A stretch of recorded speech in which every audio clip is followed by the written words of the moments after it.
जिसने आधी दुनिया जीत ली थी, ऐसा वो सिकंदर जब उसका अंत समय आया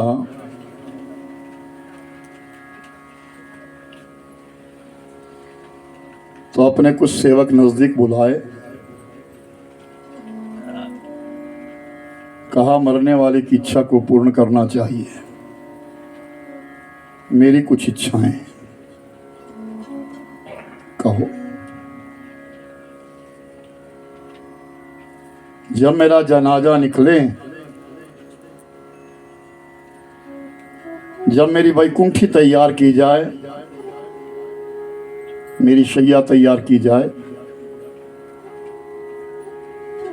तो उसको कंधा देने वाले कोई और ना हो, मेरे चिकित्सक हो, जिन्होंने मेरे लिए दवा दारू किया है, वो हकीम, वो वैद्य, वो मेरी अर्थी को उठाए। ये मेरी इच्छा है।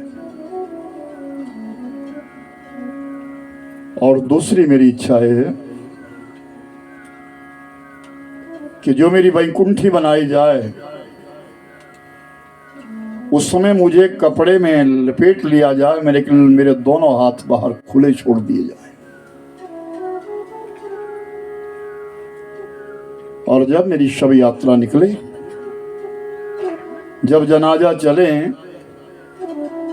तो जो दौलत मैंने कमाई है, सोना चांदी रुपया पैसा जो कुछ कमाया है, वो मेरे उस जनाजे के उस रास्ते में बिछा दिया जाए, मेरे कब्रिस्तान तक बिछा दिया जाए। तो सबने कहा महाराज ये तो हम कर देंगे, लेकिन हम जानना चाहते कि आप कहना क्या चाहते हैं। याद रखना मेरे भाई बहन, जो बड़े लोग गए हैं, महाजनों ये तो गता सपंथा, रास्ता कौन सा है महाजन, जहां से बड़े लोग गए।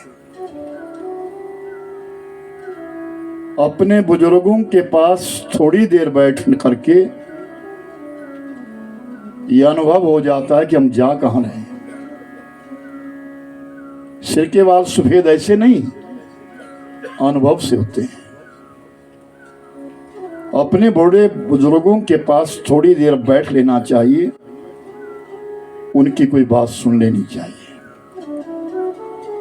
तो सब आप पूछने लगे कि महाराज आप ये तो कह रहे हैं आपकी 3 इच्छाएं, तीनों हम पूरी करेंगे, लेकिन इनका अर्थ क्या है हमें बताओ तो सही।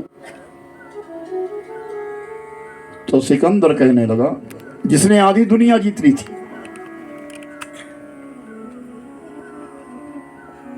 मैं उन हकीमों को बताना चाहता हूं, उन वैद्यों को बताना चाहता हूं कि तुम बीमारी का इलाज कर सकते हो, मृत्यु का कोई इलाज नहीं है।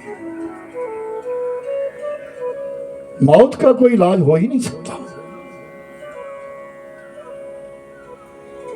बीमारी का कोई भी इलाज किया जाएगा, लेकिन मौत का कोई इलाज नहीं है। और जो मेरे हाथ मुक्त हो, बाहर निकाले जाए जनाजे से,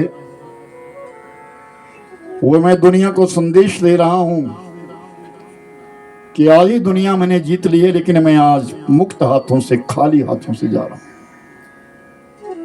मैं कुछ नहीं ले गया। यहां कितना पाप किया, कितनी ठगी करी, कितना बेईमानी की, क्या कुछ किया, लेकिन मैं आज सब कुछ यहीं छोड़ करके जा रहा हूं। मैं तो खाली हाथ जा रहा हूं, ये मैं संदेश दे रहा हूं। और तीसरा मेरा संदेश ये है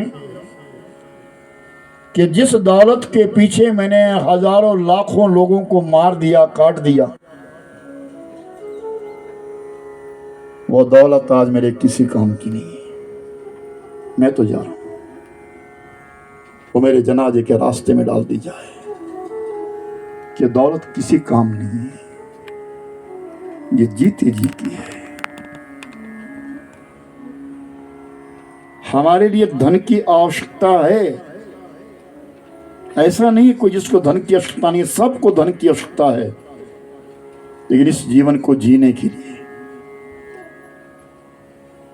मैंने पहले भी एक बार कथा में बात कही, अपने धन की गति करना, दान करो और भोग करो।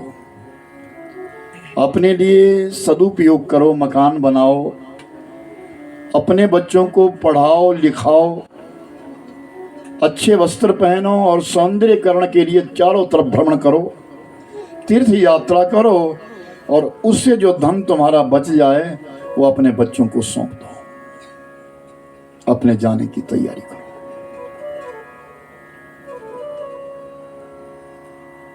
शास्त्र कहते कि तुम्हें 50 वर्ष तक गृहस्थ में रहना है, धन कमाना है। प्रथमे हनि अर्चितम पुण्यम, पहले जीवन के पहले अध्याय जो कहा जाता है उसमें कहा विद्या पार्जन करना चाहिए, जितना हो सके हम पढ़ें, कुछ सीखें। आयु के दूसरे भाग में खूब सारा धन कमाओ। आयु के पहले भाग में विद्या को ग्रहण करो, आयु के दूसरे भाग में धन को कमाओ और आयु के तीसरे भाग में पुण्य कमाओ। और जब चौथा भाग आता है आयु का तो इंसान कुछ भी नहीं कर सकता। और अगर जीवन में कभी कोई सत्कर्म नहीं किया है, कोई पुण्य कर्म नहीं किया है, तो याद रखना मेरे भाई बहन, अंत समय में जब अपनी अलमारी को कोई पुत्र भी खोल रहा हो तो भय लगता है। क्यों? मैंने कमाया है, वो मेरी वस्तु है।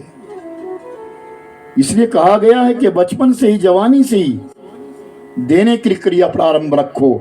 और याद रखना, महापुरुषों का कथन है, या तो हमें कुछ दे करके जाना है या छोड़ करके जाना है। अपनी कमाई को या तो हमें किसी को दे करके जाना है या फिर छोड़ करके जाना है। हमारे साथ एक चवन्नी भी नहीं जाएगी, कुछ नहीं जाएगा। आज ये पुण्य कर्म है, इसका नाम ज्ञान यज्ञ है।